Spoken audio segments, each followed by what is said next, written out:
you sure you want to do this? Yes. Okay.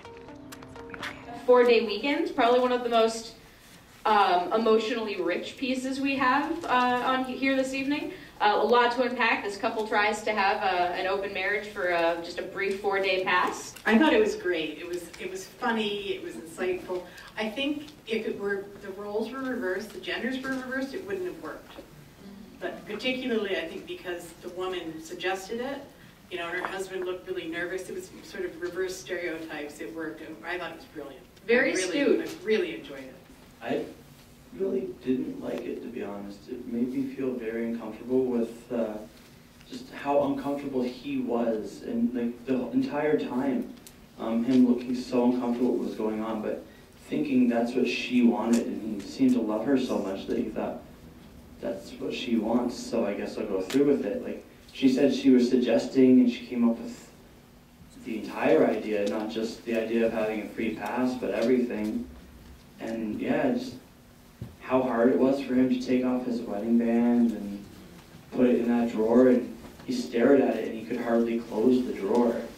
And it just didn't seem right to me, and it very much didn't look like it seemed right to him at all. And he very much looked like he was betraying her. He felt that. It's kind of like the gift of the Magi, right? She's trying to offer him something. He's trying to think that that's what she wants. Actually, to your point, I actually think it's actually the most romantic movie out of all the shorts, and that's because of the heartbreak that he's going through. So I think, I mean, I can't really speak to being married for 23 years, but I assume there's going to be a give and take, and that there's going to be some kind of awkward moments, and that's what you give. She thinks he wants something, and he's like, oh, I want you. So one thing that's ambiguous but implied is whether or not he actually goes through with the encounter with the mimic. So it's up to us to interpret how we want to finish off the story. And I think the speech that she gives at the end of her comedy routine kind of speaks to that ambiguity, where she's saying that the confidence that she has comes from either knowing that she's not good or that she's very good, and just having that humility whether she succeeded or failed in whatever it is that she's trying to do. So I found it to be a really feminist film, and I wasn't surprised that it was directed by a female because of the female sexual empowerment, the confidence that was portrayed in the main character's comfort with her age, and defying typical stereotypes with regards to gender roles, and the fact that she asserts that she doesn't care what has happened kind of puts her in this power role. Whether that's a good thing or not could be debated at another time, but I found it really like a female empowering film. Yeah, it's because it's told through her lens, and she doesn't want to know what happened. We are left to assume what happened with him. She's confident, and I wonder if she could have pushed her confidence a little bit more in terms of she wanted something that she thought he would want because she thought he wanted. And having the conversation of, is this something because I want you to have it, is it what you really want? Would have been more of a confidence thing. Mm-hmm. Interesting. Yes, I would have to disagree with whoever spoken back about that there was ambiguity. I don't think there actually wasn't any ambiguity. I think he did the motions of what she asked, and that therefore she didn't want to hear about it. But I look at it differently. I think that what her idea of love, so it was a love story. Her idea of love is that she wanted him to have all the experiences that she had had, and they were at this like midlife place, and she felt that she somehow had the upper hand in what her experiences were like. We could equate it to traveling the world, and he lived in, you know, a rural community. And she felt that he had not had the experiences that potentially would be something that would put them on an equal playing field. Mm-hmm. But really he didn't care, but he loved her enough to kind of do that because somehow he felt that she needed him to. So to me it was really actually the ultimate love story, and she didn't really want to hear what happened because what you know is different than what you hear or see. Yeah, she felt the scales were in balance. And now that I'm older, I like life adventures. But when I was young, man, I had to try every sexual thing I could possibly think of. I thought I was watching French cinema. It just had such subtle touches It wasn't overt. Things were left to our imagination. And it explored love and relationships and sexuality in a way that engaged us and made us think and taught us things. What was interesting about it was it's such a refreshing perspective when you've been in a relationship. I can't remember if it was 22, 23, 25 years. And I think it would be interesting for the gentleman in the back to maybe, if you get that point in your life and think about this film, how you might feel. Because until you're in those shoes, it's very different to say. So it was quite just really refreshing. And then the other thing that hit me, and I don't know if it hit anyone else, but at the end when she says, you know, in effect, if you're, I'm open to this if like you want to explore things in the future, my gut kind of went, is that because she wanted to explore perhaps the lesbian relationship more? That kind of hit me weird, and I don't know if anyone else felt that. Interesting. And also, it was very well cast. Like the acting was amazing. Yes, it was very. There were a lot of details, a lot of subtlety, very well cast. There was a comment up here. Echoing the comments from previously, yes, the casting was absolutely brilliant. The female lead role, she was able to carry that character off really well.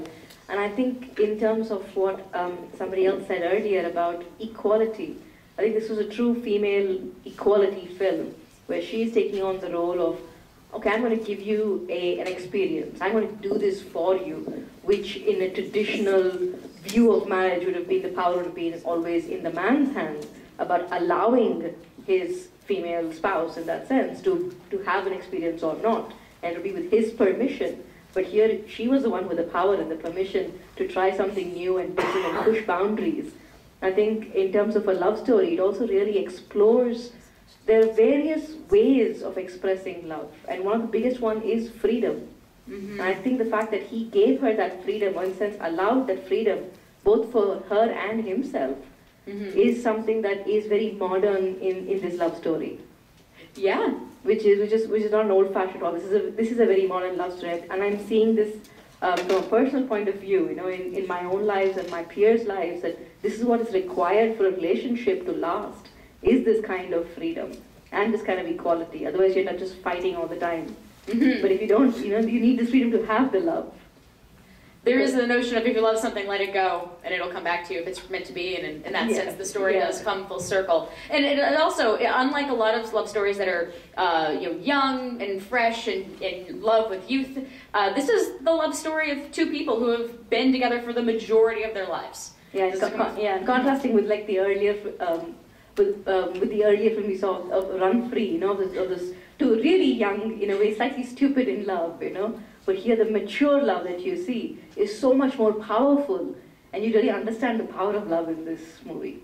I keep it short. It was my favorite movie tonight. You know, everything. But I had just a little problem with it, and it was the pity that I felt, like to the guy.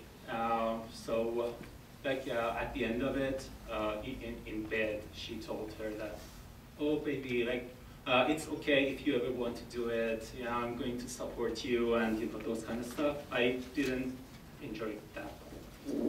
He does assert his voice there, that we are never doing this again. This is not something I ever need to do again.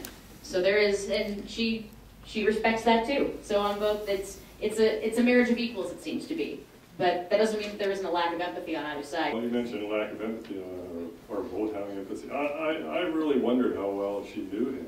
I mean, 23 years, it seemed to me that she pushed this whole idea, and I would wonder why, given how reluctant he seemed throughout. So my big question is, how well does anyone know anyone? Because after 23 years, you would think, and yet, so. To me, that was a big message, actually.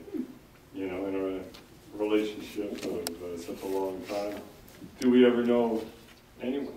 I think it was her guilt and her demons that got her to set this whole thing up. But it was nothing to do with him. He was perfectly happy and comfortable with the way things were. She wanted to rock the boat because she had these her past demons that she wanted to exorcise in some way by in her mind, wanting to level the playing field, but she put on him a burden that he wasn't really willing to shoulder or happy to. That's an interesting point. She does comment on that full stop in her section where she's in the stand-up comedy, that she was the one who started questioning if maybe he wanted more. So yeah, it's interesting. There's a lot to unpack in a story with that much emotional depth and history behind it, and a relationship that lasts so long. So I think it was very interesting to see two different personality types here. She was this free-spirited person, whereas her husband seemed to be this person living under the constructs of the society. For example, you know, she says that she does not believe in marriage as, you know, as an institution as we know it, as society tells us.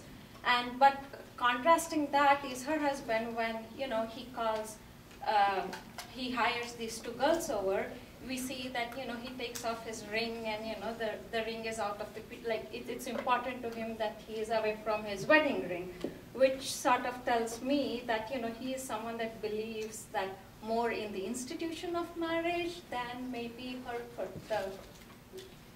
you know, than the love that she is talking about.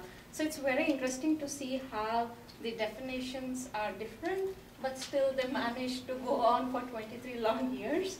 That's really interesting. Yeah, it's fascinating to see these two people who have come together under this union with two different views of the union. One says, I'm in love with my husband, right, not my and marriage. the whole personality types too, right? She is there open for any experiences, whereas he is like, he wants to live under what is defined and what has been fed to him over the years. So that was really interesting to me.